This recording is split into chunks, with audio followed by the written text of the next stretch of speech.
Good evening, everyone. Good evening. Is that good enough? Yes. Good evening, everyone. Good evening. Well, it's the same, so I'm not going to try it the third time. I'd like to welcome everyone to our annual joint meeting for budgetary purposes between the Nash County Commissioners, Nash County Community College, and Nash County Public School System. It is customary for us to begin our meetings with a prayer, if that's okay with everyone. And of course, during this prayer, you're welcome to stand and join us in the prayer. You're welcome to have your own prayer, or you're welcome to have a moment of silence, whatever your heart leads you to do tonight. And at this time, I will call on Mr. Dan Combs to do our invocation, and then Vice Chair Wayne Outlaw will lead us in the Pledge of Allegiance. Mr. Combs? Heavenly Father, we thank you for this another day you have given to us, Lord, and the beauty of it. Lord, forgive us when we take you so much for granted, when we don't thank you every day. But everything we have and everything that we see around us is provided by you, Lord. Lord, we just pray that you be with us here tonight, here this meeting, Lord, that everything we do and say will be pleasing to you and will be for the betterment of Nash County. Lord, we just take all this in your name we pray. Amen. Amen. Would everyone join in the pledge? I pledge allegiance to the flag of the United States of America and to the republic for which it stands, one nation, under God, indivisible, with liberty and justice for all.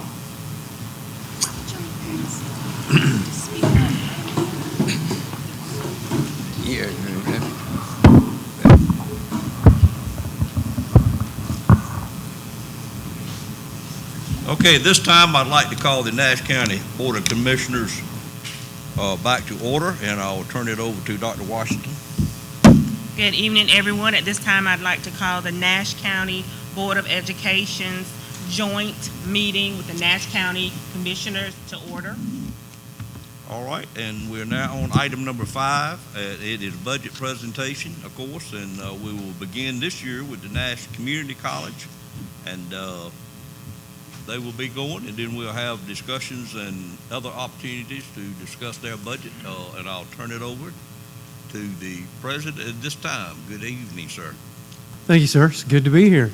So I'll say good evening, too, to everyone. Good evening. I hope everybody had a good meal. I thought it was great. When you don't have to cook, anything's good, so I'm very happy with that. But thank you all very much for that. And again, and thank you all for allowing us to come. We come every year and of course, have our handout and ask for money. But we also get to give you some updates and tell you what's going on at the college. So I'll do that here in just a minute. So let's see if we got, so first and foremost, a really large thank you to everyone sitting in this room. First, the Nash County Board of Commissioners, because of course you're a funding partner and have been for many, many years. We're very appreciative of that, but also to the school board because of your continued partnership with the college. I would say, and Dr. Ellis may disagree, I don't think he would, but I would say that the relationship between the college and the school system is as good as it's ever been. I would even say it's probably better because he and I are good friends, and that helps in the whole process. Give you a little update on things that are going on at the school. First and foremost, this is why I do what I do. This is our 5-year-old graduation from our Child Development Center. Every year we do a full graduation, full regalia. I stand on the ground, they stand on the stage, so I'm looking right at them. Every year when I turn around, I know they're doing something behind me, but we hadn't had pictures before. Last year our PR was there. I knew they were doing it. The little boy that you see right there, I knew him. He was one of our employees' sons, and he was whispering to me. And I kept telling him, would you stop? When we got the pictures, I knew exactly what they were doing. This picture sits on my desk, and any day I'm having a bad day, all I got to do is look at that. That is why I do what I do. So we will have another one coming up here in May or June, and it's going to be great. Just to give you some information on, this is what I call the elevator sheet. You've seen it before. It's updated this year, though. But just to tell you, we were established in 1967. We're one of the 58 community colleges in the system. We sit size-wise about 33rd, so we're right in the middle, and we like being there. We are a 125-acre campus, thanks to Nash County. In a year and a half ago or so, we got the additional 14 acres to put our driver training center on, and that added or raised us up to 125 acres. Team Nash is made up of about 220 full-time and about that many part-time people, which makes us the 11th largest industry or business in the county. Typically, a community college is third or fourth or fifth. But this speaks volumes to me, and it tells me that we have industry in Nash County. So we have a lot of people to hire our graduates. So I'm fine with being 11th, and because I know 10 other industries can hire our graduates. So the economic impact we have on the county every year is about $86 million. That's $22 million direct, and then $64 million because we've been here since 1967. The company that does these has the calculation and does the formulas and figures all that out. And while that's important, and I love those values, I like the bottom two better and that one even better than the ones above them. But the return on investment for the county is about 30 to 1. And the way I always end that up is by saying if my retirement account did that, I would not be here with y'all tonight. I'd be somewhere else. Just, I got to say. But even for the state of North Carolina, the return is 3 to 1. So it does not cost a dime to have Nash Community College in the county. And we're very happy about that. But the one I'm most proud of is that 1 in 38 jobs in this county have been touched by the college. We're extremely proud of that. We think it's more like 1 in 25, but the company that does these for a living said 1 in 38, so we'll accept that. Several years ago, the General Assembly made community college so affordable in this state. First off, if you take college classes in high school, it's free. But even if you come to the college and want to take a full 2-year degree, it's less than $6,000 for the full first 2 years of a 4-year degree. When you equate that to a university, the first semester may be $15,000 to $20,000. So you can finish the first 2 years here very inexpensively but get the same quality, or well, I would even say maybe better quality. But we have so many things that are less than that. Less time to complete. We have a 36-hour human resources development class. Costs $186. If you're underemployed or unemployed, it's free, and it'll get you a job in Nash County. So it's very inexpensive to come and get whatever you need to succeed in the county. We have 54 degree programs, 17 diploma programs, and about 76 certificate programs. It's about to be 77, and I'll tell you about that in a minute. We are about to have graduation next Friday, and we will, for this year, have completed about 650 degrees, diplomas. And we won't graduate that many. They don't all stay for graduation. But we do thousands more when we talk about the numbers that we train. And I'll show you that momentarily, too. So the last full year the college had was 22-23. We're still in 23-24 right now. The last full year, we served 21,204 students. That's in all the areas that we train in: university transfer, career and technical ed, which is like nursing, electric line construction, special enrollment. These are students that are at universities but just come to us for a class or two. They never enroll in a program, so we put a category together called special enrollment. Continuing education is exactly what it says. We do so many people, skills training, business training. And then adult basic ed, one of our largest growing populations. This is adult basic high school. Well, you and I would have called GED. But we do, and you'll see a number in a minute, but we have really increased the number of students getting their high school diplomas in the county in just the past year. We're very proud of that.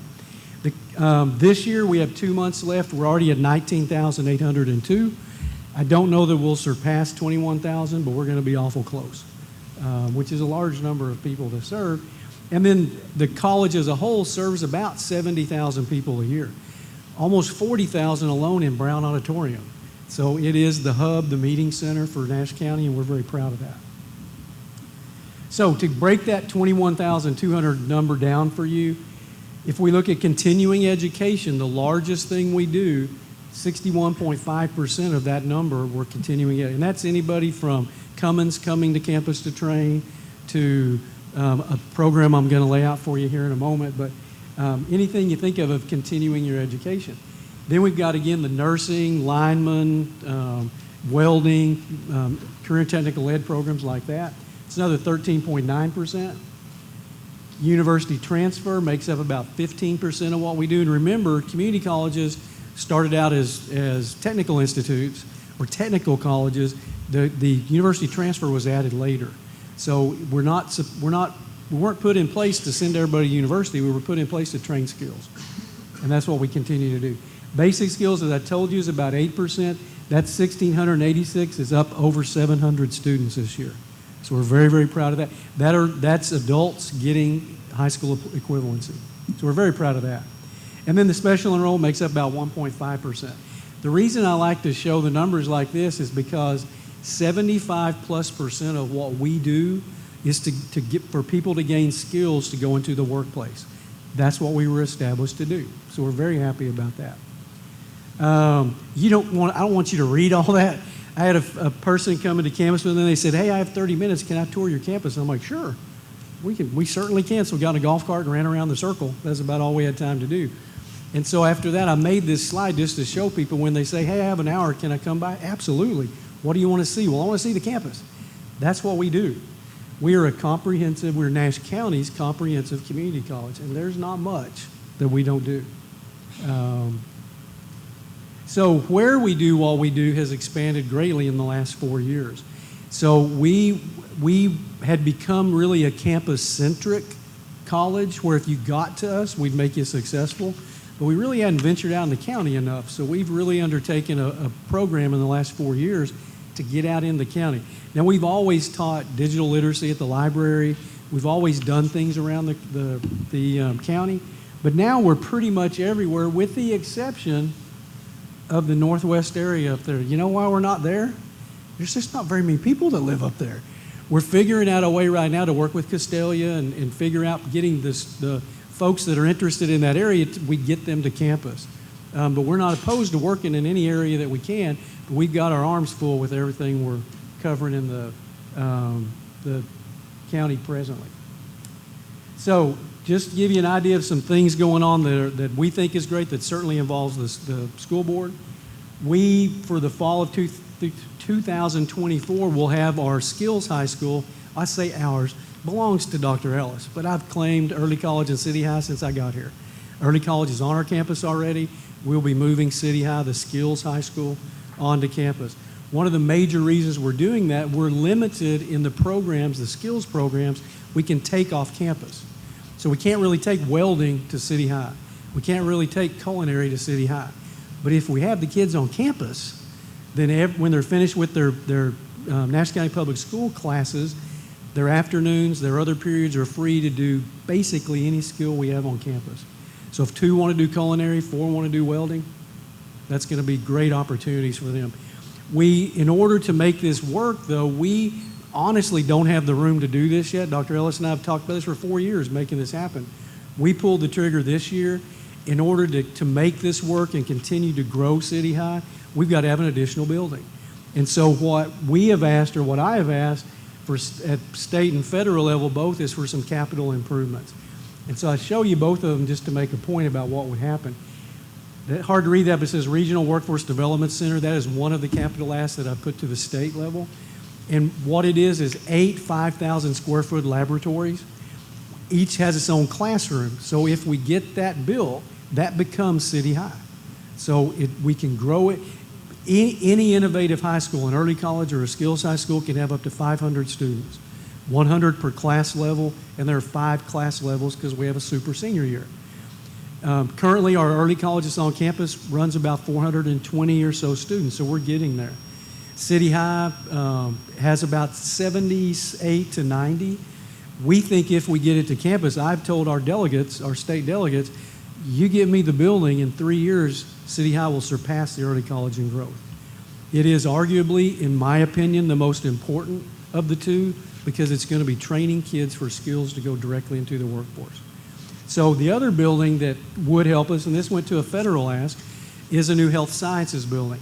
We have incredible programs and incredible facilities, but they're in an aging facility. And so our nursing program doesn't have, it's an incredible, our pass rate's as high as anybody's, the teaching's as good as anywhere or better, but we don't have the bells and whistles. So we're afraid the shine's going to wear off and they're going to start looking at other schools that have the bells and whistles, and that we don't want that to happen. The advantage to City High, so the win for all of us, is if I move everything into a health sciences building, the old Parkview Hall that's named after Parkview Hospital that is nursing right now becomes City High. so we can grow it to be about the same size as the early college, room-wise, and we could continue to grow it. So if you see our senator or either of our congressmen, and they mention capital needs for Nash Community College, any level of support you give would be incredible, because we can certainly make that happen. We're committed to having City High on campus and making it work. I just can't grow it without some more space. So there's that. Something to really brag about, and so we don't have sports teams at Nash Community College. We have Skills USA teams. Skills USA is an international program, but certainly an American program. It focuses on training students different types of skills while they're in college. The 3 levels in the network are personal skills, workplace skills, and technical skills grounded in academics. Our students can compete on the state level, on the national level, and on the world level. So last week we had state competition in Greensboro, and just to show you some results, because we're pretty proud of them. So several firsts happened for us. We won 9 gold medals. That's the highest the college has ever won. Though all 9 of these students go to state or go to nationals. Last year we took 2, so we've increased that. We had the highest numbers of medals ever won by the college, and 63% of our competitors placed in some medal way, shape, or form. So we're extremely proud of that. One of our students, if I can make that come up, one student won 2 gold medals in both Skills Showcase Cosmetology and Job Skills Demonstration A. So a cosmetology student, that's a first for the college. We've never had a student win 2 gold medals, so something to be proud of. Just to give you some final data on that, we started competing in Skills USA in 2013 with 2 students. So that's how it all started. 11 years later, our chapter contains 748 students, and that's a double from last year. I challenged the team. Last year I said I want to see twice as many kids involved and want to see twice as many competitors. Didn't think we'd get there. They surpassed the doubling of the numbers of members and the number of students competing. We had 20 last year and 40 this year. So they're asking now if I'm going to challenge them to 80 next year. So we'll see. We certainly might. We certainly could. One of our focuses, it's always been the focus of the college, but is the focus on learners of all ages. So we abide by what I call the SL3. If they study local and stay local, they'll succeed locally. Too many times we see our students, our best and brightest, leave Nash County and every county in the nation and go somewhere else to school. The chance of them coming back is slimmer if we let them leave. So our goal is to keep them in place, make them successful here, and then get them in the workplace. So some of the challenges for all of us in the county is our childhood poverty rate is 20.4%. It's lower than many of the counties in eastern North Carolina, but that's too high. We think we can help address that. The adult basic literacy classes are the gateway to helping solve that.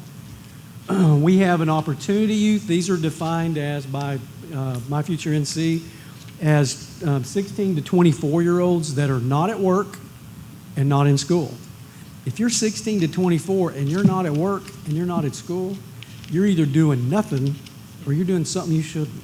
So we think that's a population. We think, and Dr. Ellis and I talk about this a lot, we're addressing anywhere from grade school to middle school to high school. If we solve these issues there, opportunity youth numbers go down because kids complete school and do the things that we need them to do to get in the workplace. The other great opportunity for us is in the adult learner population. Again, a My Future NC definition is 25 to 44-year-old. Remember, we're all under mandate to get 2 million new certificates and degrees by 2030. We know the state right now will be about 300,000 short if we don't address this population more.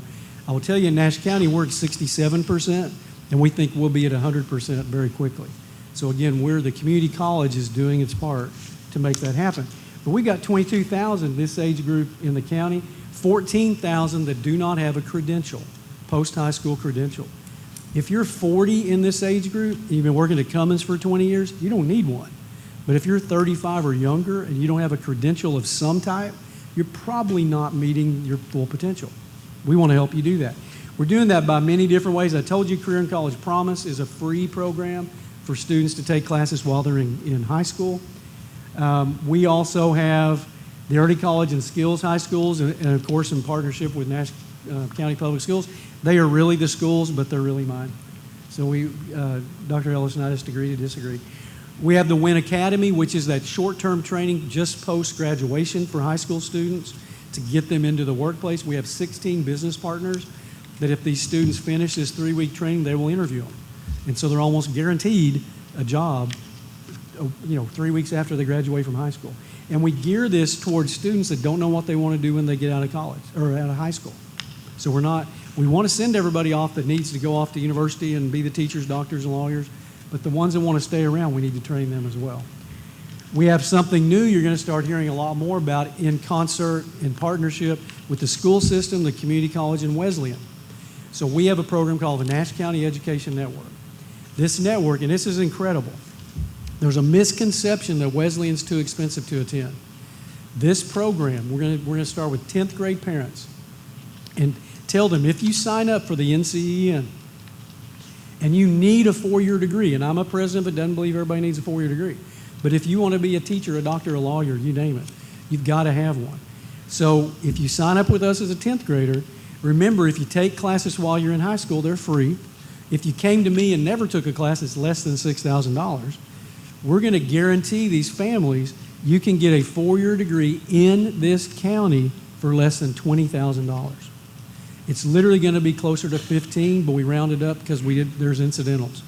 But again, that's a semester at a major university. And you can get a 4-year degree in this county and stay here. And so we're hoping that, we know that'll be very successful. We already have the same program. If one of my employees finishes an associate's degree at the college, they can already go to Wesleyan for the discounted price. So it's making 4-year degrees very, very affordable in the county. Then we have all these others, and I'm going to go into all of them. I'll just say that our Latino initiative, in the last census, the Latino population, Hispanic population, is the only population that grew. We have hired a Latino recruiter, and our GED, we don't call it GED anymore, it's high-set testing, but the adult basic high school equivalency testing can now, by state law, be taught in Spanish and tested in Spanish. We have had huge success by engaging this recruiter with the Hispanic population. Every time we open a class, 30 students show up and complete their GED or their high school equivalency. Then they typically go into English as a second language, and then anything we have is open to them. So we're really addressing that population. We also believe the faith-based folks in this county are the key to our enrollment, because if your preacher tells you to do something, you're probably going to listen rather than the old guy that's standing up there from the college. So we believe that wholeheartedly. And then the last one I'll mention is, as of fall of '24, we will have an agriculture program at Nash Community College. And I'm behind in getting that done. I told the board, you hire me, I'll have an ag program because I'm an ag guy. But COVID got in the way, but we're going to have that in place by fall of '24. So we're very, very proud of that. Something y'all could help me with, the General Assembly just this year combined a bunch of different scholarships that were around and added some more money and created what's called the Next NC Scholarship. All a student has to do to see if they're eligible for this is fill out the FAFSA, the Free Application for Student Federal Aid. People tell me all the time, I don't want to fill out the FAFSA. I don't want the government knowing my business. I tell them, look, do you pay taxes? Yeah, the government knows your business. They just have to have, it's not going to give the government any more information than they already have, but it's just got to be done. The reason I want this done more and more and more, FAFSA applications are down in this country, mainly because the new FAFSA is not working yet like it's supposed to. But we've got to get those numbers up because the majority of students in our county could go to school free at Nash Community College because it raises the adjusted gross income to $80,000. Well, our county median income is $55,000 per household. So that means the majority of students that walk in our door could go to school for free. So we've removed the financial barrier, or the state has removed the financial barrier that many students are under. So if you hear someone saying they can't afford school, the only one thing they have to do is fill out the FAFSA. If they're eligible, we'll let them know. And the majority of our students will be. So that's something you could definitely help with. The last thing to tell you about, we have a funding model in this state that was developed in 1984. I want you to think in your mind about a business that could be working under the same business model as they did in 1984, and I dare to say I don't think you can come up with one. I had just started school, college. That's how old it is. It's very much outdated. It's based on the idea that everybody's going to school full time. That's not the case anymore. To make this a little clearer to you, demonstrate it, see that number again, 21,204. It's the number of students we served last year. Now keep in mind, there's a word there that's going to make you think I'm trying to sell you a used car. I'm not. This is a duplicated number. And what that means is if you went to school in the summer, in the fall, and in the spring, you're counted 3 times because we served you individually 3 times. The best example I can give you to think of how this really is, why it needs to be the way it is, if grocery stores only bought food by counting Sue Leggett 1 time through the whole year, we'd all be out of food.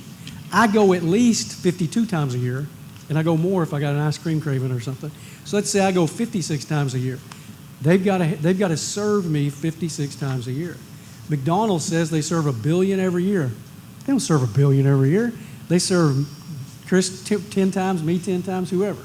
And so they count that as that's who you serve. So that's our number. That's who we served. Our unduplicated number is about 9,300, which is still impressive, but it's not who we serve. Here's what we're funded on. So that equates to 2,684 full-time equivalents. So it takes all those people and says, we're going to make you fit into if you were taking 5 classes in the fall and 5 classes in the spring. It was outdated in 1984 when it was developed. It is certainly outdated in 2024. If you look at the return or what we're funded on, that is we're being funded on 12.66% of the people we serve. It is not a sustainable proposition for any business, but community colleges and school systems in general have done so much with so little for so long, it's just kind of become the norm. So we're working very hard to push Propel NC because with Propel NC, we based what we asked for the funding on labor market analysis of North Carolina. And said instead of putting us in all these weird tiers that we get funded on, let's say that the number one need in this state, and we already know this, the research has been done, is allied health. Well, let's get funded more if we do allied health programs than other things that we might do. We've also reserved the right in the ask to say every 3 years, let's adjust it. If in 3 years it's EMS and law enforcement, let's put them at the top. It's just, it helps kind of right the ship a little bit. It's called Propel NC, so if you hear about it, say absolutely support that. It will serve, for a college like ours that does so much continuing education, it's a game changer for us. Currently, our 13,000 Con Ed students gain us 500 funding units. So it's off kilter, and it needs to be put back on kilter. Looking towards the future, just something to tell you about. We're going to, by midsummer, get to the county manager a 7-year capital plan. We have an incredibly beautiful campus. Presidents are on all the time from other colleges on my campus. They love our campus, and so does anybody that drives through it. In fact, drive through it. You need to. It's looking really good right now. But it's very much an aging facilities and aging infrastructure. Rather than us waiting for a need and then coming and saying, okay, now I need $300,000 to fix this, we're gonna plan. And we're gonna say, why 7? Well, we were talking 5 to 7, and then Stacy and I were talking, and 7 seemed like the logical thing. It'll be a living document, it'll change, but it'll help you understand what we're coming with for a capital ask every year. So just something I think will be way more proactive than waiting for something to break and then doing that. So at this time, I will turn it over to the much smarter part of our pair, my Chief Financial Officer, Adrian Covington, who literally is the one that runs the college and is certainly my right arm, right legs, and leg, and left, and everything else. So Adrian, she's going to talk to you about the budget ask.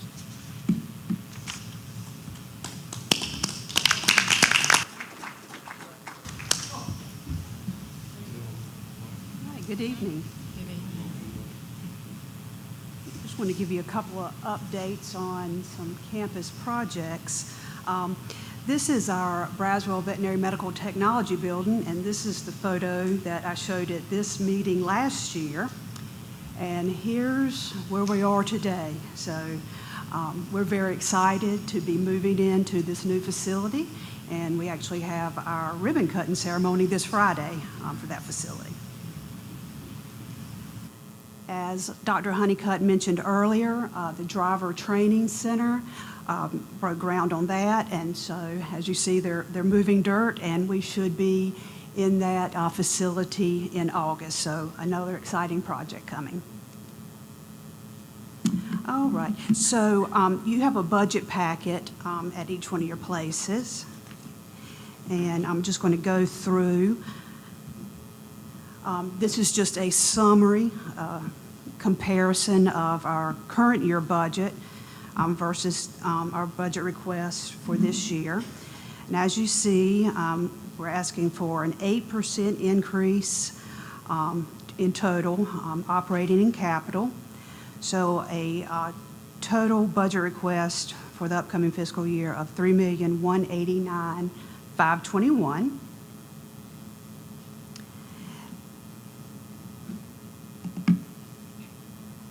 Okay, so I don't have this with me, but I think it starts on page 3 of your packet where it starts breaking it down into the different areas. But the first section is plant operations, and that's our custodial, grounds, contracted services, and utilities. So a 7% increase there. And how that breaks down is we're asking for a 3% increase for our full-time staff, and that kind of mirrors what we're anticipating getting at the state level for our state-paid employees. So in that area, we have 7 full-time custodial staff members and 2 full-time grounds. Some changes in the fringe benefit amount. Our retirement rate per the appropriations bill will be decreasing by about a percentage point. And, but our hospital medical premiums are going up to over $8,000 for the year.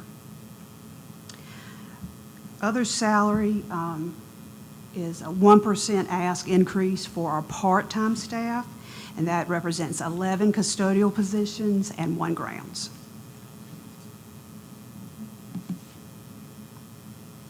The other increases is an 8% increase in our contracted services, and that's a lot of things. But we have seen increases in our waste management, uniforms, and alarm monitoring, and also in contracted services is the pay for security, the deputies and Town of Nashville Police that provide security on campus.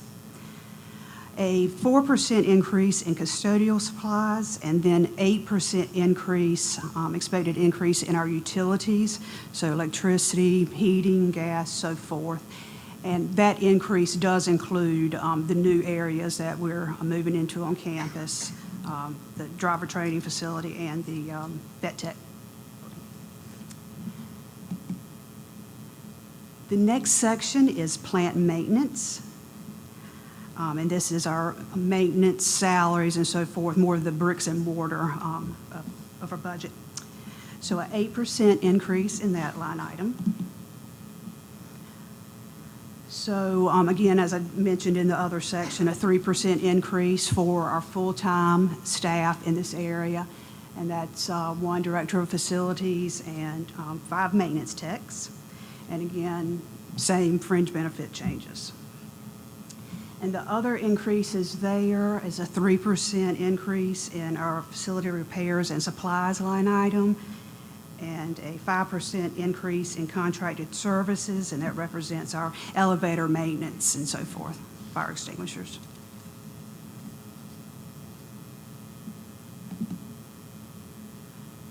The next section is administration, and that is Dr. Honeycutt's, the President's County Paid Salary Supplement section. And again, 3% increase there. It does, so a 2% change there, but that's just because of the drop in the anticipated retirement rate. But total line is 2% increase there. In the general institution section, that's basically our insurances and legal fees. We have seen significant increases in our insurances from liability to buildings and grounds and so forth. We bid out our insurances every 3 years, and we are currently in the process of bidding that out this year. So we'll certainly be shopping around for coverages and hopefully keep that at a minimum increase. And then lastly is the capital request of $290,000. We did increase our usual ask for buildings, maintenance, and equipment, just because the cost of everything is going up. So total ask is $290,000.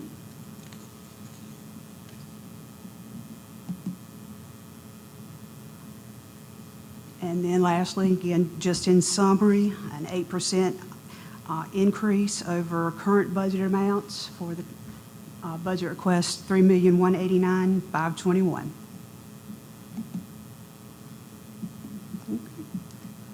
Thank you. Can we answer any questions? Or? Oh, I have one question. My question is your budget for security. Do you plan to do anything different from what you're now doing in security? No, sir.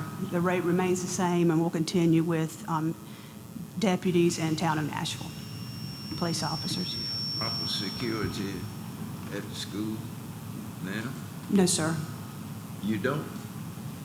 With security? Yes. You mean personnel? I said, do you think you have proper security? Oh, proper. I'm sorry. Yes, I do. Several years ago, we asked to add a second deputy on during kind of our high demand times on campus, and that was approved in our county budget. So. Well, I was just concerned that we have a lot of people mentally disturbed. They see these things on TV and then they decide they want to play it out too. And we need to make sure that they can't enter these school buildings from an area maybe on the back where it's not as noticed as much, and can get inside and they can do a lot of damage before security officers can get to them. Right. Yes. Shooting automatic weapons. Right. Yep. We remain vigilant. Okay.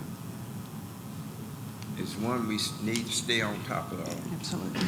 It's, people are just, I'm not going to use the term, but people are not as stable as they should be. We hope they would be during this time now. And they want to play out what they have seen. Yes, sir. Any other commissioner have a question? Thank you, ma'am. Thank you.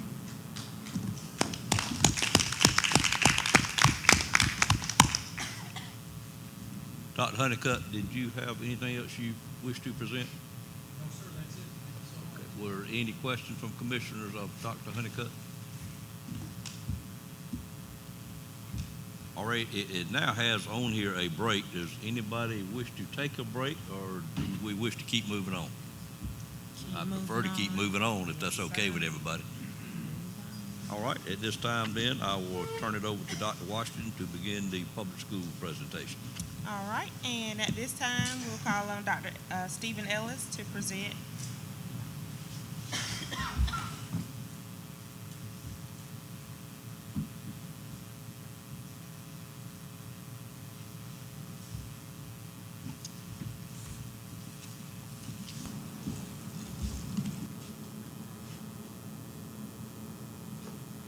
So good evening.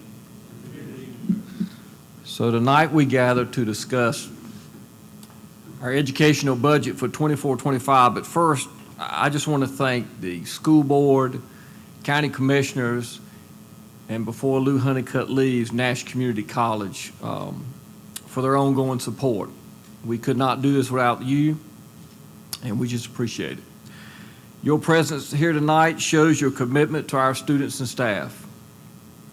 In our job, we say that it takes a village. Well, tonight you are part of that village, and we are thankful for that. So now let's go to the agenda.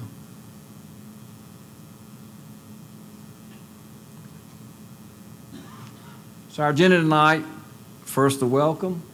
We're going to review some of our 2023 year in review.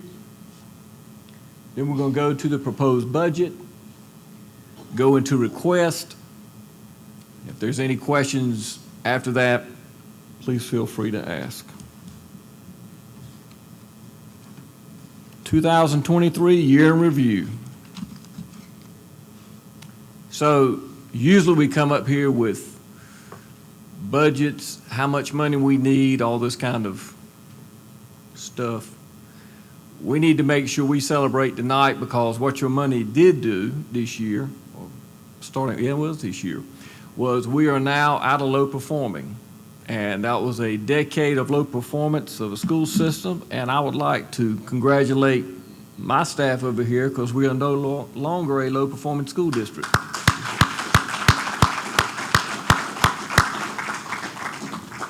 And I think that is definitely something to celebrate about. Next slide. Everyone asked me, so where do we rank? So in 2021, coming out of COVID, we were 97th out of 115 districts. We're now 78 out of 115. We do not want to stop at 78. We need to be in the middle of the pack, and that is definitely what our team is trying to accomplish. So thank you. We wanted to make sure we celebrate that tonight.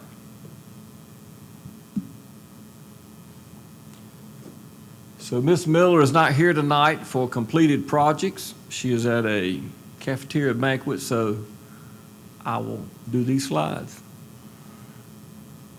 So you can tell M.B. Hubbard Elementary, the multi-purpose room, polyurethane floor system was put in. Next one. Southern Nash High School tennis and softball field house was completed. The Red Oak Middle School ticket booth concession stand was completed. Roof projects at Nash Central High School, that was the last phase completed this year after a 4-year task to complete it. And M.B. Hubbard Elementary Media Center was re-roofed. Completed asphalt paving, Southern Nash High School bus parking lot, Nash Central Middle School drop-off lane, and Winston Avenue Elementary drop-off. Williford Elementary, the new fascia and gutters, downspouts, and soffits replaced to finish up Williford. Inglewood Elementary playground equipment.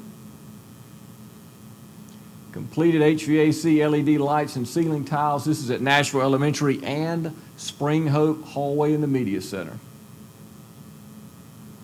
And we wanted to make sure we highlight Red Oak Elementary, which we had some pictures last year, but this is the completed project. Certificate of occupancy was August 23rd. Wanted to make sure we saw that one. Projects in progress this year. The M.B. Hubbard playground equipment. Northern Nash Field House.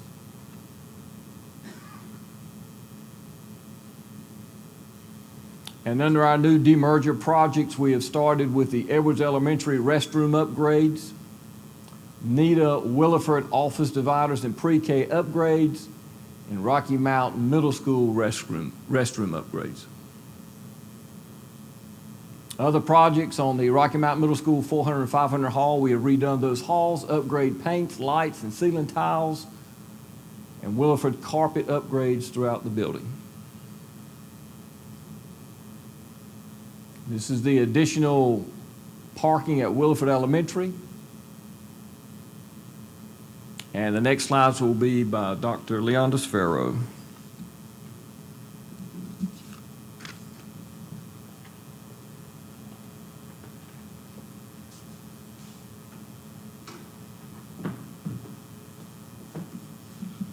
Good evening. So we can progress it. Thank you. So here are a few pics of our SROs in the county and the city in front of some of our schools. And we can move forward. So for the 22-23 school year, actually it was the 21-22, 22-23 and the 23-24 school year, we were awarded the school safety grant for SROs. The total amount of that grant was $616,000. We used that grant for 8 elementary SROs and for 6 middle school SROs, which was a total of 14 SROs. The amount that we were allotted for the grant was $44,000, which equaled to the $616,000.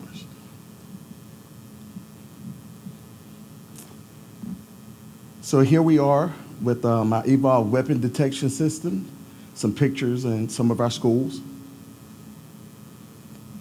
So we use ESSER funding to pay for those Evolved machines. There were a 4-year lease, and that's from the 23-24 school year through the 26-27 school year. And here you'll see that we have all of our high schools listed and what type of lane. There are dual lanes, single lanes. But what's missing from this slide is our 6 middle schools. Our 6 middle schools also have single lane machines. We also applied for another school safety grant during the 23-24 school year. We were able to get funding for about $340,000 for our safe bolts. These safe bolts add another layer of security in our schools when a door is closed and locked. If we can progress to the next slide. This was a one-time grant award. We wanted to put these safe bolt locks in all of our elementary classrooms. Not every door in the classroom, but we wanted to focus on, not every door in the school, but we wanted to focus on classroom doors where our students are. And we were able to have funding going into the 24-25 school year, which will allow us to put these safe bolt locks on all of our elementary classroom doors. And the total cost of that is $400,000, $536.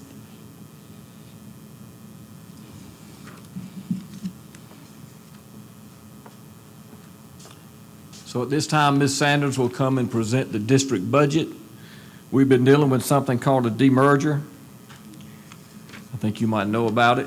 So I think it would be good for her tonight to kind of explain what this budget looks like for next year.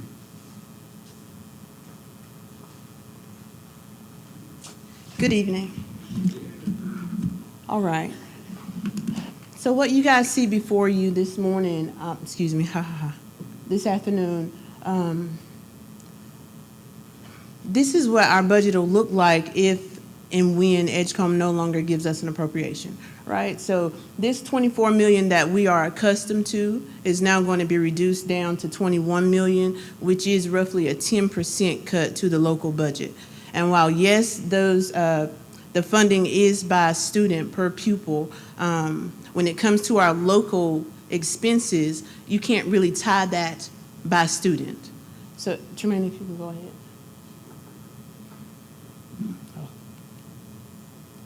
So right now we're going to look at if we were to take this 10% cut by PRC in our local funding. So this doesn't tie exactly to students, but if you would just look at, say for instance, 001, that teacher, that classroom teacher, this is where we house our teacher supplements. If we were to slash this by 10% based on the anticipated appropriation just from NASH and no longer from EdgeCom, that leaves us a decrease of $423,000, but we really need more than that for our teacher supplements. So we're already at a loss. So in order for us to build this budget, we can't go into it unless we know exactly what our funding numbers are, if that makes sense. So you'll see all of this. This is a clean 10% cut all the way down, okay? Let me go back. And that's even for our charter schools. So in the event that we still have to pay the same amount to our charters because the majority of the students were in NASH and not EdgeCom, that is more funding that we'll have to put towards the charter schools. And again, this is more funding, 10% cut right down our local PRCs. And where some of this, I'll point to the utilities, where some of this stuff would be It would match to the loss of the 4 schools of the students that we are losing, like the utilities.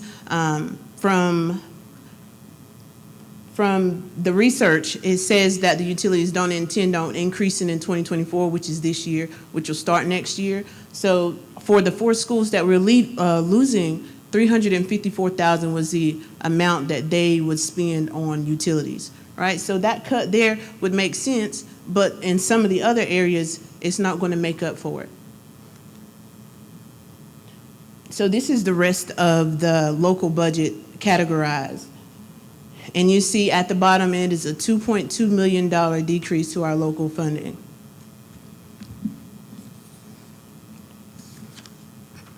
Do you guys have any questions about that? I have a question. Yes, sir. How you tell that your budget would be cut 10% because of the demerger? Yes, sir. Wouldn't you need your average daily attendance when you open up before you fully understand what is needed there per student? So what we have to go off of are the students that we know or anticipate on leaving. So I believe I have roughly 1,200 students that intend on or are part of EdgeCom. So the numbers that I use include 1,200 students. And because we're funded from EdgeCom and from you guys by per pupil, then that is the reduction of that per pupil rate from EdgeCom for the 1,200 students. Have you looked at the possibility of some paying tuition to go to the Nash County school system? So included in these numbers, no, sir, because we have to look at it as if they're going. In order for us to, the budget, I can't hope that some are going to stay and then pay tuition. I have to look at it as if they're all leaving. I suspect you have some. That is something that we'll take into consideration. Other comments, questions from Commissioners? I have a question. Yes, sir. $423,000 loss teacher, classroom teacher, Yes, sir. you said that was supplements? That Teacher in local, the classroom teacher PRC pays for local supplements for our teachers and instructional support staff. But you're losing some teachers that will go to EdgeCom. We are, yes, sir. But with the increase of the benefits, the increase of the the increase of the salary, because our salary there, if they go up 3%, which we anticipate, the salary increase, the percentage that these teachers get from supplement is based on their salary. So once their salary increases, so does that supplement. Therefore, creating what we need more, but we're having to cut that one. Even with the teachers being gone, there still won't be enough there. And I'll also add in, because Fund 8, usually we wouldn't have enough in the supplement line in local to pay for our teacher supplements. So we have to fund the rest out of donations and grants, which is funded by indirect costs from federal. But due to us losing these 4 Title I schools, that's less indirect costs that we're going to get. So we still won't be able to, we can't lean on Fund 8 next year in order to help pay for these supplements.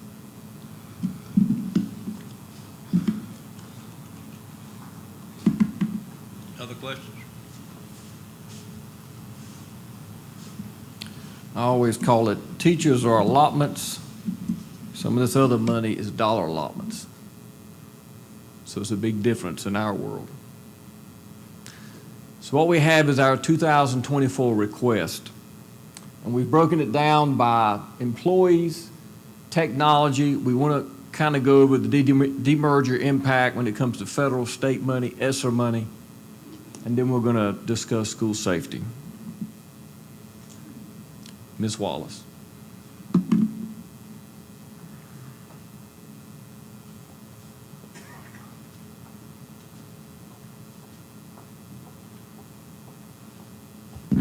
Good evening.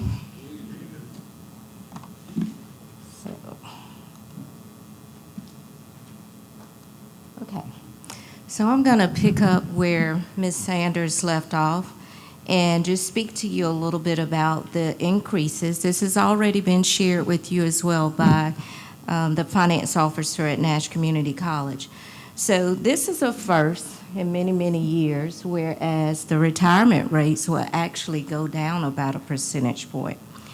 And that doesn't occur often, which will give us a change from the 23-24 school year to the 24-25 school year from 25.02% to 24.04%.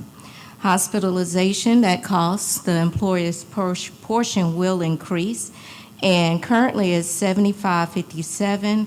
Next year, it is projected to be $8,095 per employee, which is a $538 increase per employee. And also, in case you don't know, we are moving from Blue Cross Blue Shield to Aetna, and that may have some rationale behind why the increase. So as a strategy to motivate, incentivize, and show how valued all of our employees are, we would like to continue with the retention bonus that we've been providing the employees for the last 3 years. Some of the ESSER funding has helped us with this, but we would like to continue that if at all possible.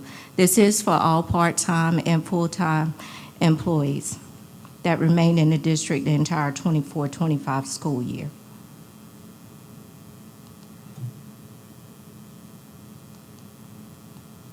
Okay. We have brought this to your attention as well, and this is requesting a classified supplement, well, supplement for all of our classified employees. And these are the employees that we hear from quite a bit because of the way the state designates their increases, their salary, and their grades. They don't get an increase every year, and we assume, unless the state approves an overall increase for all employees. With that being said, we do have a biennium year, and we are projected to get a 3% increase at a minimum for next year. But to offset the salaries and be able to compete with other districts that are surrounding us, we would like to offer a supplement for these employees.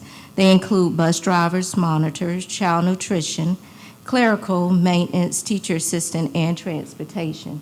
And as you can see here, we kind of tiered the supplement starting with 1.5% supplement per year, 2.0% and 2.5%. This does include the FICA and retirement amounts as well.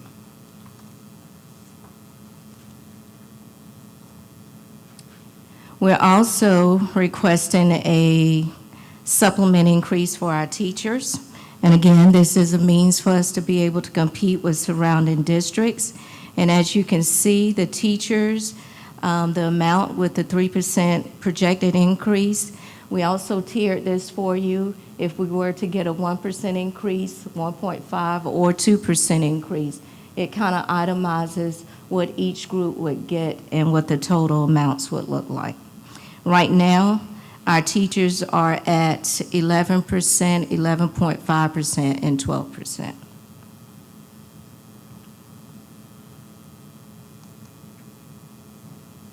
Okay.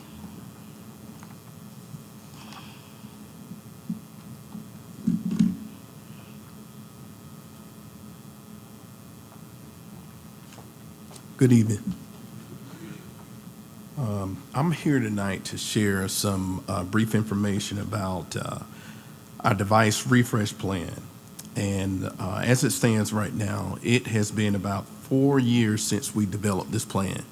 And the reason of this plan was not only to place dependable and adequate devices into hands of our students and staff, but we also wanted to ensure that we were adapting to how students learn at this day and age. And lastly, we also wanted to be a competitive and attractive district in the way that we foster student learning. As I stated earlier, this is our 4th year of this refresh plan, and it has truly been a success. And to remind you what that plan looks like, Devices for a pre-K through first grade will be refreshed every 4 years. And every 4 years, and these particular devices are grade specific. And then we have students in our 2nd, 5th, and our 9th grade that receive new devices annually. And they keep those devices up to 4 years, matching our years of warranty. Also, our staff, we refresh a quarter of their devices annually, and we alternate between our high school, our middle school, and our elementary school, and also our support staff. The cost to maintain this refresh plan is $1.8 million. Now, initially, it was 1.5, and that's because the technology department secured a $1 million ECF grant in addition to the ESSER funding that was budgeted for this refresh plan. In the $1 million, we have factored in the projected students and staff numbers after the demerger. Although the number of the devices may have decreased, but the prices of the devices have increased, resulting in the $1.8 million. So, as we are all aware, the ESSER funds supported this plan, and it was indeed a godsend. And as these funds are to be expended by September, I can't even imagine going back to the dark ages of having broke down raggedy computers and the teachers and students and staff struggling, which ultimately affects the instruction. So I'm here tonight because we need to secure a funding source to support our device refresh plan so that we can continue to be that competitive district in technology. So it's my main focus tonight is on equipping both our students and our staff with the most up-to-date devices and the cutting-edge technologies. This ensures that they have the necessary tools to excel in their work and receive the essential instruction that they need for their growth and their success. So are there any questions for me tonight?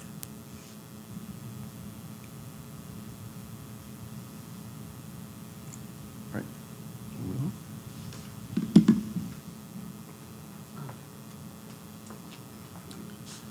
So I think we would be remiss if we didn't bring up the demerger shortfall. So at this time, Ms. Sanders and Ms. Wallace, I believe Ms. Nancy Smith will come up here and talk about the effects of the demerger.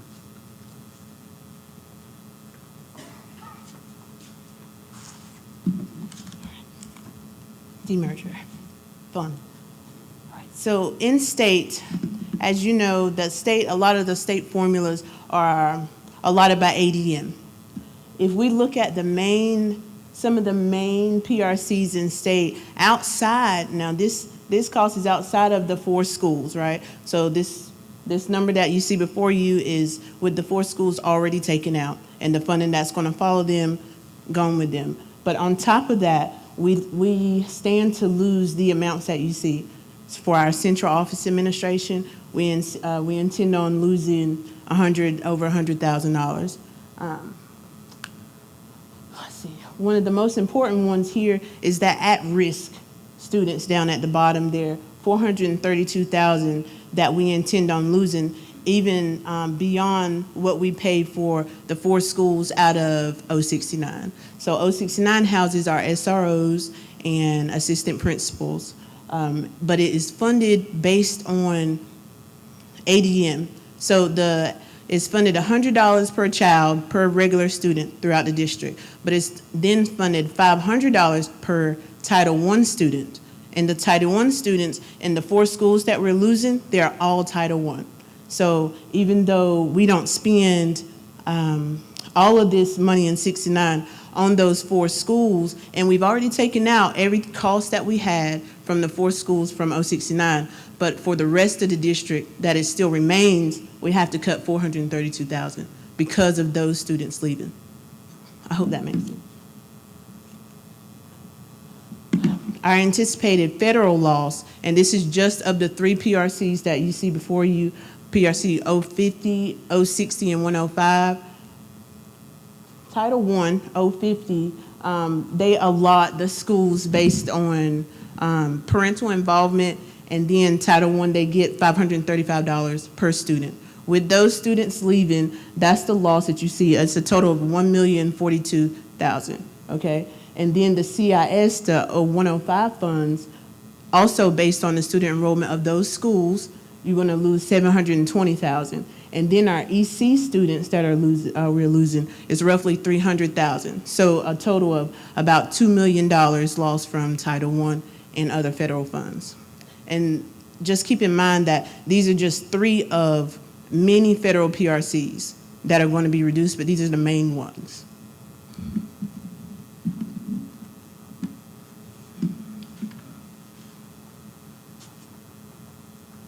Do you know at this point approximately how many Title I students would be left in the Nash County school system?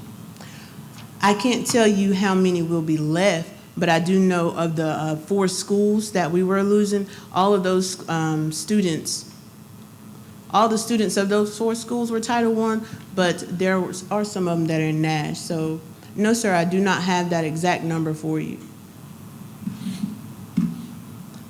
Do you have any more questions?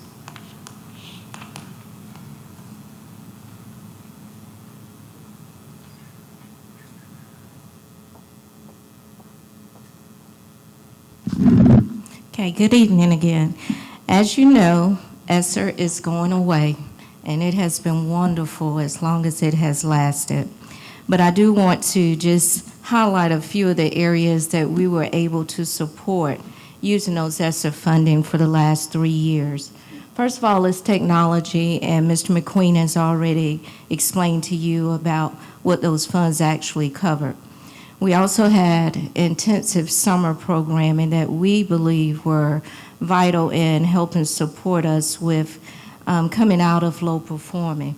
We also have contracted personnel, and the contracted personnel, we use Kelly Services as a vendor. We contracted with them to fund the substitute costs. And substitutes due to chronic absenteeism, paid parental leave, we know that the state has approved that, and even though they pay the actual employee to be out on parental leave, we have to fund the substitutes. FMLAs and workers' comp, we fund all of those when employees are impacted by any of these. And we will now need to absorb that cost. We also had specialized instructional support. And I don't want you to think that we just paid for all of these employees. This was a supportive measure that was above and beyond. So just to give you an example, we have school nurses, and during the time of COVID, it was highly recommended that we do what we could to provide a medical staff person at each school. With that being said, we do pay for 14 nurses, and we also get a grant for, is it 5 additional ones? And we also receive funding from the state, and that's in our PRC 07, but we have to pay for nurses, we have to pay for counselors, we also have to pay for social workers out of that funding source. So ESSER actually provided these additional staff members in the schools so we could have more like a one-to-one type initiative. They also paid for an additional counselor that we split between our 2 larger elementary schools and 3 social workers so that those schools could have their own social worker. And the next line item speaks about instructional support that was given. MTSS facilitators at those schools that were definitely low performing, deans of students at our 4 traditional high schools, guidance support staff at our 6 middle schools, and a teacher assistants here and there as schools needed additional support. ESSER funding ensured that we had all of the support structures in place to effectively address the increasing student achievement and academic, social, and emotional issues as well.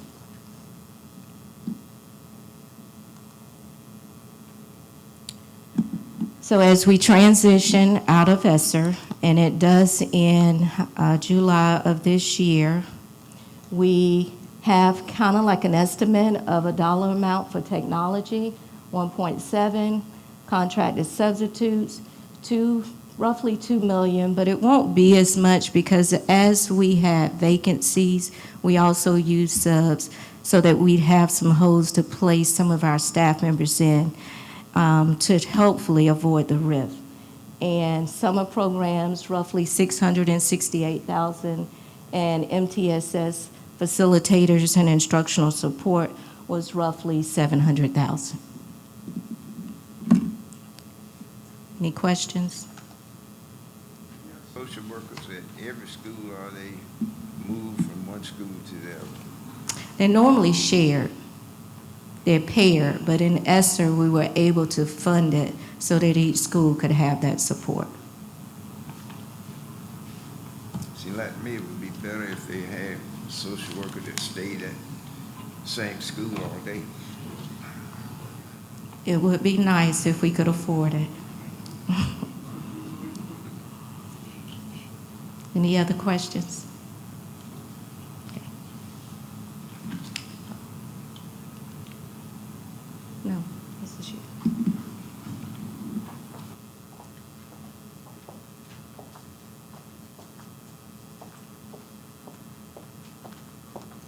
Good evening.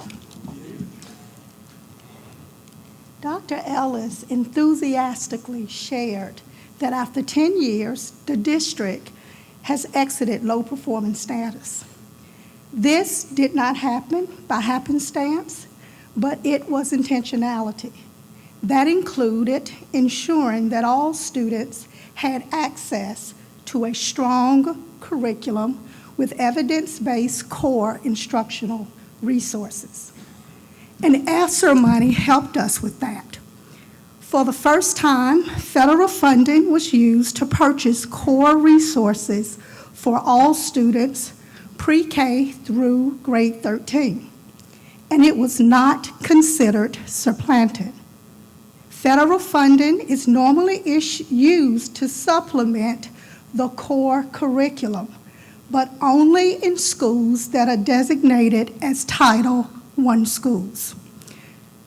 Williford Elementary Learning Center will service all early learning students.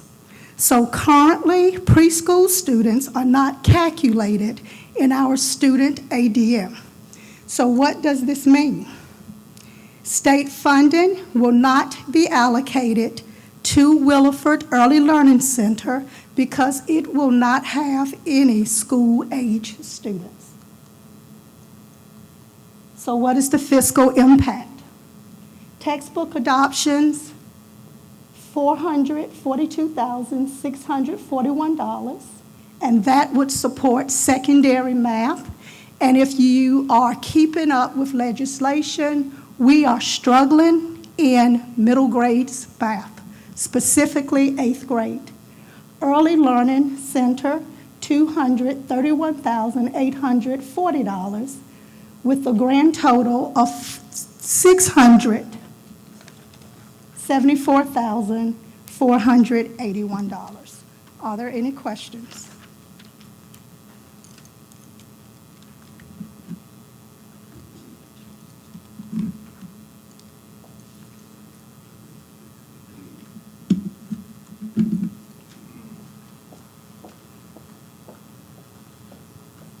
Good evening again. So for the 24-25 school year, as it relates to SROs, we will have 7 elementary SROs at approximately $600,000. That's with 11 elementary schools and our 1 pre-K center, giving us 12 buildings to provide elementary buildings to provide security for. The estimated cost for 1 full-time SRO at each of our schools, elementary schools that is $1,040,000. Next year, we will have 4 middle schools. And the estimated cost for our SROs at those middle schools is approximately $350,000. We will have 5 high schools where we have, actually 4 high schools where, 5 high schools, excuse me, where we're providing SROs, and that cost will be approximately $450,000. So the estimated cost to our district for SROs next school year is approximately $1.4 million. Now, if we were to provide a full-time SRO for every elementary school where that SRO is not sharing provided services for 2 schools as they currently do, that cost then goes up to $1.8 million.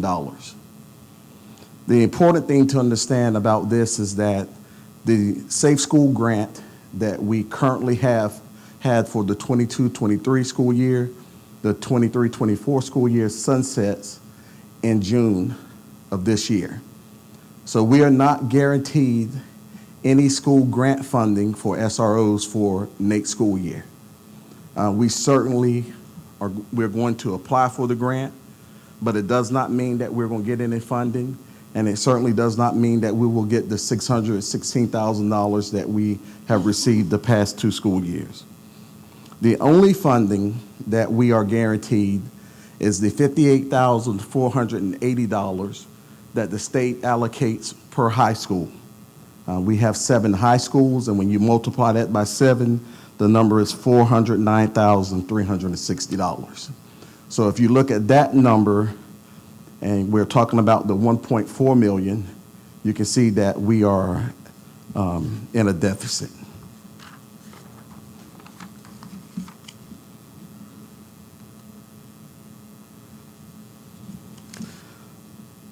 So we were able to get the Evolve machines, as I shared with you earlier, for our middle and high schools for the 23-24 school year. We would love to get the Evolve machines for our elementary schools. How are we able to pay for those Evolve machines? That came through ESSER funding. As you have heard, ESSER is going away. We no longer have that funding. And the approximate cost to put an Evolve machine in our 11 schools would be $1.3 million. And the cost for Evolve is based on a 4-year lease, and that is a one-time payment, or you would be able to pay that over a period of 4 years.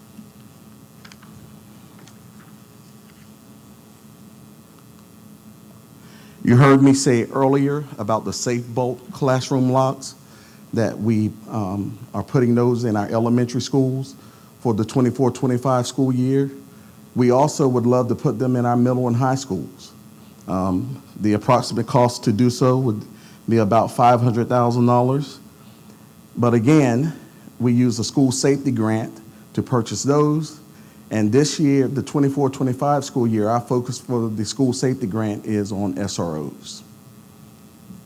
Are there any questions for me about funding needs for school safety? I have a question about the classroom lock. When students go in and out, maybe one may need to be excused to go to the office or go to the counselor or whatever. They can't get back in unless someone let them back in. So for these Safe Bolt classroom doors lock, this is for if there's an emergency situation. There's you see that little red button? Yeah. If there's a classroom or emergency situation in the school and the classroom door is closed, all the teacher has to do, or child can do it, is just run up and push that red button, and it pushes that deadbolt out so that there's a more security provided for the door. So that's the purpose for that lock, is to help provide security for the door. Yeah. Well, I understand that. I was just wondering how it operates. Yeah, so it's not in action at all times, only in an emergency situation. They advanced enough where the emergency personnel can open that door? Yes, sir. Okay. Because they still function with the key. Right. Any other questions about school safety? You mentioned a while ago 7 high schools, Yes, sir. and in your slide, you had 5 high schools.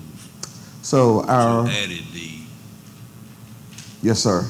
what did you add? So for the five high schools, it's our 4 comprehensive high schools and TRA that have SROs. We do not provide SROs from the district for the early college, and we will not be providing it for city because it's going on the early college campus. Okay. The community college takes care of security there. But the funding comes to Yes, sir. the school system. Yes, sir. Thank you. Any other questions? Thank you.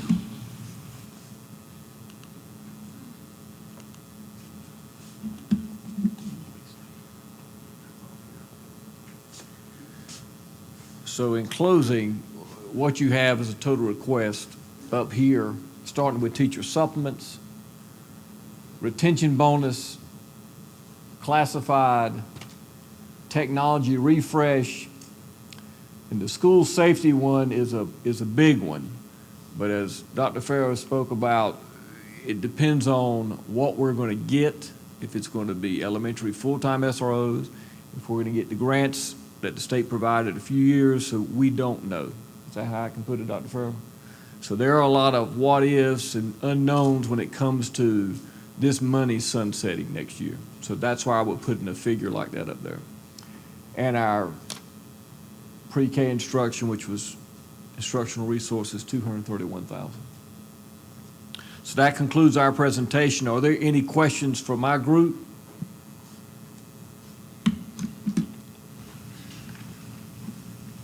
Any questions from commissioners?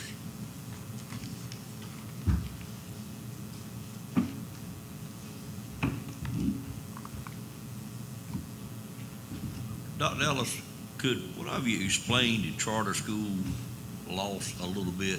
I couldn't quite comprehend how you know what that number is to put on your projection. So I'm assuming, Ms. Sanders, we're projecting from last year's. Come on up here.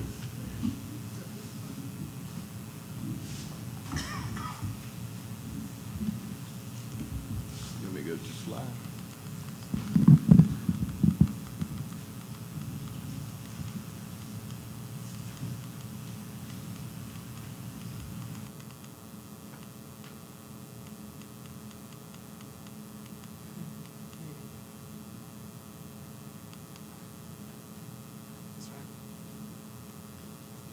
So the projection for this loss of charter school funding is all part of the 10% cut to local. Does that make sense? Each one of these categories is cut 10% because that is where we're going to have to start when we lose this funding from Edgecombe County. There's no bearing on what really No. will happen, I understand. Yes, sir. And the difference would be if that student was in our system, went back to Edgecombe, but attended a charter school, it would be Edgecombe that's losing that charter money and not us. Yeah, I would say yeah. Depending on that kid living in Edgecombe and who was with us first, yes, it would be Edgecombe. Okay. They would have to fund it, Right. yes, sir.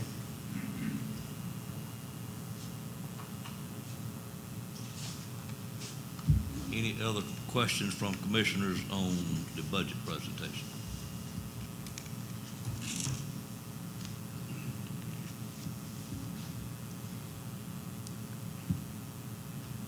Sorry, you can talk to them after we adjourn. Dr. Ellis, we had put on our agenda a update item number 10, on our agenda. Were you prepared to do that? And what it says is next school year attendance zone map and utilization, how you were going to utilize your existing facilities, because most of the commissioners have not been exposed to that. But if you're not prepared for it, I understand. Prepared, but the current facility plan that the board voted on, Yes, sir. I could probably go through it.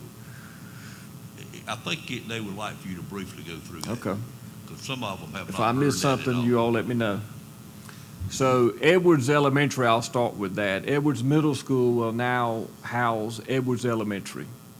That is really those students from D.S. Johnson, Baskerville, Williford, and the board will vote on those maps on Monday night. So Edwards Middle will now become an elementary school.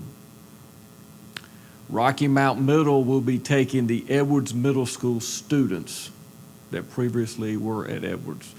That school will probably be, at our last rate, Mr. Ward, if I'm right, it'll probably be about 780 students will now be at Rocky Mount Middle. So the next one would be City High will now be on the early college campus, so we can push more students from that Edwards Middle on the Rocky Mount Middle School campus. So that's going to increase, we'll be able to increase the students. All right, what am I missing? Williford will now become, we call it our TRC building, Teacher Resource Center building, will now be Williford. Those K-2 students will be in that mix of Edwards Elementary, Bienvenue. It's a mixture. Once you see the maps, you'll see where those students are going to be. The Williford will be the Teacher Resource Center, but it will still house our 7 or 8 classrooms of pre-K on the right when you come in. So the next one would be the Winstead Avenue, Inglewood. Instead of going from K2 to 3-5, those schools will now go back to K5 like they originally were probably years ago. What I could do is also send you, after the board votes Monday night, the utilization of each school. You'll notice now that probably the only schools that aren't at near capacity would be Nash Central High School, Rocky Mount High School, but the Rocky Mount issue is going to be the legacy students that are the Edgecombe students that have not left, that are grandfathered in. So that number is going to be a little wonky for about 2 years, okay? But Nash Central High School is going to be the one that still only has about 800, 850 students. But the middle schools, they're going to be at full capacity. And I'll get you that once these maps are voted on. We can let you know. Could you briefly just explain the process that the school system utilized to get those attendance zones without talking about the maps, but how you went about it from your outside agency that did that for you? So ORED, and Mr. Ward, you might have to come up here if I start slipping up on this one. ORED was a company we used years ago from NC State, and what they do is they look at natural boundaries, neighborhood school type systems, railroad tracks, trying to make clean feeder systems, making sure that the middle school kids go to their feeder system for high school. And they try to make it clean, that we don't have pockets of kids at certain areas like we used to. So when you see the maps, you're going to notice that if it says Edwards Elementary, it's going to be one pod. It's not going to go over here or there, and it's going to show pods of schools where they're at. So you're going to have, basically, in my opinion, a neighborhood school system and a true, and close to a true feeder system for your middle schools and high schools. Any questions from board members on that brief explanation there? Thank you, sir. So thank you for your support.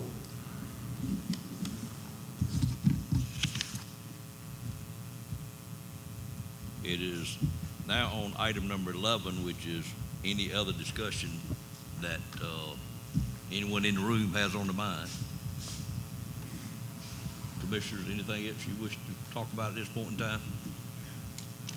Go ahead, sir. In all of these numbers, you see reduction, you hear demerger, but you do not see the $2 million that the General Assembly voted and approved in this year's budget for this demerger process. That money is questionable whether it comes to us or the county. Can you shed some light on that for us? With Dr. Ellis's permission, I will explain it to you. By all means, okay. What Mr. Vincent's talking about is at the beginning of last year's long session, the Board of Commissioners requested from the General Assembly some funding to help us cover any cost that the Board of Commissioners were going to have from the demerger system. And myself included, our finance people sat down and tried to come up with a number. It wasn't an easy thing to do. But at that time, we thought, based on what Edgecombe County was telling us, that they would not be providing any current expense for the school year that you're currently in. They would not be providing any, what we know as gap funding, and they would not be providing any debt service. That's where that number came from, was to cover those extra costs. Now, we did get what we asked for, and it did come to the county, and actually the county has the funds already. It's my understanding, and Ms. Wood says that we do indeed have it. But a couple things changed from the time we asked for it. Number one, Edgecombe County did, and I'm expecting what's required to cover current expense. And that was the bulk of the money. And therefore, we didn't have a shortfall. Y'all didn't have a shortfall. School system didn't, because they indeed, the money followed that student and stayed in the school system. On gap money, they did not pay the gap money, and we understood that to happen. If you remember, the original bill concerning demerger had a point that it triggered, and what triggered the demerger to happen was if Edgecombe County stopped funding their part. And so they decided to utilize, they were going in the direction of utilizing that item to trigger the demerger. But as it turned out, the update of the bill actually took that clause out and set a permanent date, a fixed date, that the demerger was going to happen regardless of what happened, which, and we all know that is July the 1st coming up. So even though we didn't get funding for the gap money, we didn't get debt service money, they did pay the current expense. So the $2 million now, the part that the county needs to utilize of that, and is going to end up being somewhere between $200,000 and $300,000. We think closer to $200,000. But it hinges somewhat on y'all's what do you call those students? Legacy students, and how many of them stay in our system. Because those students that stay in our system have some cost associated with them as it relates to debt service that is a county expense.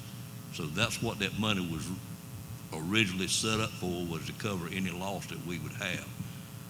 But I think the two finance staffs are working on those numbers now, and it appears like out of the $2 million, the school system is going to get somewhere in the 1.7 to 1.8 range of that funding. And I would anticipate, I don't know what the school system is going to do with it, but you got to understand that it's not reoccurring money, so you got to be careful what you do with it. So I'm thinking what they'll do with it is utilize that money to make the changes that they need to make in the three schools, being Williford, Edwards, and Rocky Mountain Middle School, which is a one-time cost. But I'm not directing anybody what to do with the money, but I would think that would be the logical thing to do. I'm not sure if that answers your question or not. Yes, I mean, it explains a lot. So I guess I have a second piece of that. With the funding request that we're asking for, will it absorb that 1.7, 1.8, or will we see that on top of what we're asking for here? I didn't see anything in the presentation about the cost of that you're going to have to spend on those buildings. I don't know whether it was in those numbers or not. I don't know that if that's where the school system is going to put the money. So your people need to answer that. Is it safe to say or safe to assume that if you approve this budget, we're looking at another 1.7 or 1.8 in a capital fund? If I understand your question, but you're There'll be asking me some to direct where you spend that money, which I can't do. Right. You're going to get the 1.7, $1.8 million. How you spend it is on y'all side of the equation. But I would certainly think it would be a one-time cost of something. Okay.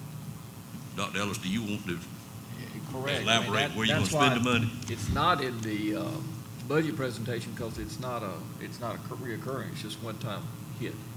So we wouldn't put it in the budget because I can't guarantee it for next year. Right. Do you tend to utilize it for some of those capital costs at those schools? That's exactly what we're trying to figure out, what those 4 schools, Williford would cost to be able to make these changes. That would be the money we need. Chris, I hope that answered your question. There's still some pieces missing that we don't know. But it gets me closer. Any other questions from anybody? All right, well, if we have no other questions, I'm going to turn it back over to Dr. Washington and let her say anything she wishes to say, and of course, adjourn y'all's meeting or recess it, whatever you'd be doing. Thank you, Chairman Davis. As always, I would like to thank the Board of Commissioners for your ongoing support of our school district. And I want to open up the floor to any questions or any last comments that any board members may have at this time. If not, oh, go ahead, Mr. Evans. After reviewing this again, I was remembering about 2 months ago at a board meeting, we asked about the metal detectors that we have. We have 28 metal detectors. Was that what you? Yes. And supposedly we were getting a plan put together for the utilization of those metal detectors. And I was just wondering where that plan is now, since now we're asking about evolve machines again. Okay, so Mr. Evans, I think that's something that our Dr. Farrell, can confer with you and provide that. Are there any other questions or comments at this time? Thank you very much. You want to go ahead and adjourn? Go ahead and Go adjourn. ahead. You have one? Oh, okay. All right, and if there's no further business to come before the Board of Education, I move to adjourn. Is there a second? Thank you. Is there any discussion? Hearing none, all in favor, please let it be known by the sign of aye. Aye. Opposed, same sign. Motion carried. Thank you so much. All right. Thank you, ma'am. Thank you. And on behalf of the Board of Commissioners, I just say, I am, or our board is very pleased at the way we have operated the last 4 or 5 years, and how much we've got done. Certainly, everybody is pleased on getting out of the low-performing school status. It shows very well in one of the most important things our board does, which is industrial recruitment. And believe me, those site selectors, every one of them that come to Nash County looking at things, that's one of the first things they want to know, is what our school system's like, and it makes our job to recruit those industries a lot easier when we can say that we are no longer, of course, we don't say we're no longer, we'll just say we are not low-performing schools. But we appreciate that effort and what everybody has done with the school system, school board, as well as the administrative staff and everybody that's involved in it, which is probably every one of your employees. And just the way we have operated, I think, has served us both very well. I can assure you that our manager, along with her finance staff, will look at what you've asked for very carefully. And we will be getting back with you at some point during the process of finishing up our budget. There is never enough money, as we all know. We are battling through a reassessment year also, and it makes it even harder this year because you got a lot of people upset with us because their values went up so much. But they'll come in and tell you, we were upset with you because it went up, but we might not be if we sell a house pretty soon. So it's just something we've got to work through. It does create the opportunity to have some more revenue, but at the same time, you got to be fair with your citizens on what you're setting your tax rate at. And that's the job that the 7 of us have got to work on over the next couple of months to get that done, and hopefully do it in a fashion that we can keep most of our people happy. But with that said, I'll open it up. Any other commissioners wish to say anything at this time? Well, nothing but just that. Excuse me, Mr. Bellfield.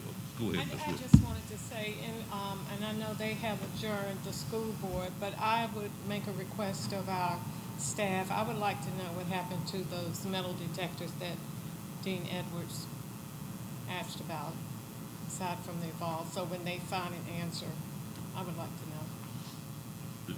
I think Dr. Ellis will be glad to share that with us. Mr. Belfield? Oh, I was just gonna say is, we have challenges and we need to work together. Make Nash County one of the better counties in the state of North Carolina. They say the school system come down to what, 78? So one time they were much higher. So let's keep it rolling and give our kids a good education, and that will make for a better community. Thank you, Mr. Belfield. Any other comments? Y'all are a quiet group tonight. After no other comments, at this time, I'd ask for a motion to adjourn the Nash County Board of Commissioners meeting. That we adjourn. I have a motion by Mr. Belfield, a second by Commissioner Wilkins. Any questions on that motion? Seeing none, all in favor, let it be known by saying aye. Any opposed by like sign? Motion carries and we stand adjourned. Thank you, everybody.